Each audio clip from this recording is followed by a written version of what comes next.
I was working the night shift at a hospital that most people in the city tried to avoid. It stood at the edge of town where the streetlights faded, and the air always felt colder. Even in summer the building was old, tall, and gray, and at night it looked like a giant watching anyone who dared enter. I had taken the job because I needed money, and because no one else wanted the night shift. They warned me quietly during my first week that nights in this hospital were different, but no one explained what.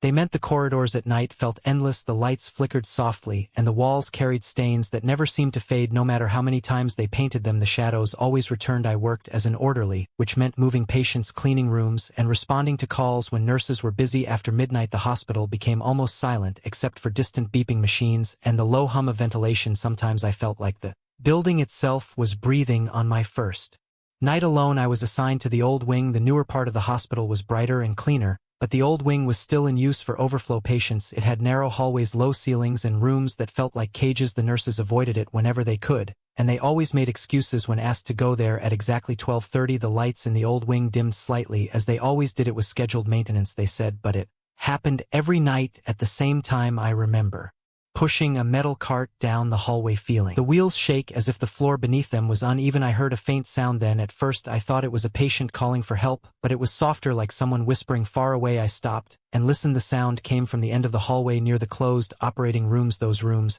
had not been used in years, yet the doors were never locked. As I stood there the whisper grew clearer. It sounded like someone saying my name. I told myself it was just my imagination caused by exhaustion.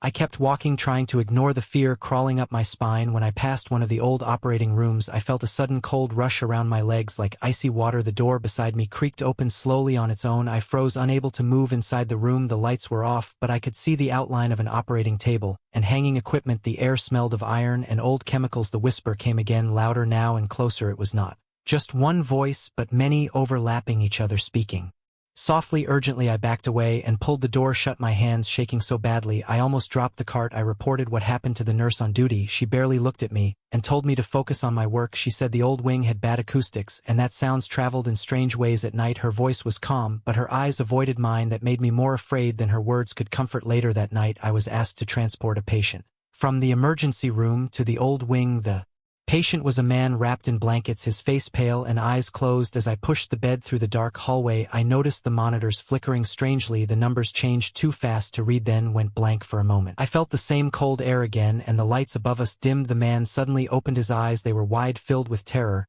He grabbed my arm with surprising strength and whispered, "Do not take me there." His voice was hoarse, like he had been screaming for hours. I tried to calm him, telling him everything would be fine, but he shook his head violently. Tears streamed down his face as he begged me to stop. Before I could respond, his grip loosened, his eyes rolled back, and his body went still. The monitor let out a long, flat sound. I froze, staring at the screen, then at his face. The hallway felt impossibly long and silent. I called for help, but my voice echoed strangely, as if swallowed by the walls. When staff finally arrived, they rushed him away, leaving me alone again in the old wing. I leaned against the wall, trying to breathe. My arm still felt cold where he had touched me, like something had drained the warmth from my skin. I noticed faint marks on my arm, almost like fingerprints, but darker.